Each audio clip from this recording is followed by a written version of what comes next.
চাচি আমার একটু পানি দাও না। রে এত বড় সাহস আমারে হুকুম দে। কি রে তোর এই অবস্থা কেন? আয় হলো কি হয়েছে তোর? হ্যাঁ কি হয়েছে তোর এই অবস্থা কেন? মামা আর চাচা মিলা আমারে ওই জঙ্গলে নিয়ে গেছে, তারপর কি জানি করছে, আমারে খুব ব্যথা দিছে। চাচি আমার কি দোষ ছিল? আমি চাচার থেকে কি বা চাইছিলাম? একটা লাল জামাই তো চাইছিলাম, তার বদলে চাচা আমার এত ব্যথা দিল। এর থেকে তো মরণও ভালো আছিল। চাচি অনেক ব্যথা লাগতেছে।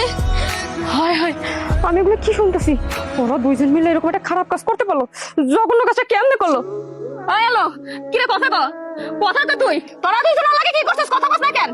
আর তুমি আমার ভাইটারে এমন একটা জঘন্য কাজ করতে বাধ্য করতে কেমনে পারলা? হ্যাঁ দেখো আমার কোনো দোষ নাই, আমি যাই দিই এই শালায় আমার বাস্তিতে তুই তো কি জানি করতেছে, আমি মাথা ঠিক রাখতে পারি নাই, আমি আবেগের বসে কি জানি করে ফেলেছি, আমার বিবেক কাজ করে নাই। এই আব্বা না না দেখো আব্বা বিশ্বাস করে এটা ভুল কথা। ওই যে আমি ঠিক আছে আমি জঙ্গলের ধারে আসতে বলছিলাম কিন্তু দুলাভাই ভাগ চাইছে। মিথ্যা কথা বলছ। তুমি আমার ভাইটারে বুঝাইতে পারলা না? তুমি না দুলা ভাই, তুমি কেমনে এই কাজ করো? নিজের ভাতেই জি লাগে। এখন আমি বুঝতেছি না কি হইব। আলোর অবস্থা দেখছো কতটা খারাপ? ওর অবস্থা না জানি কি কেলেঙ্কারি কইটা যায়, আমার মাথায় কোনো কাজ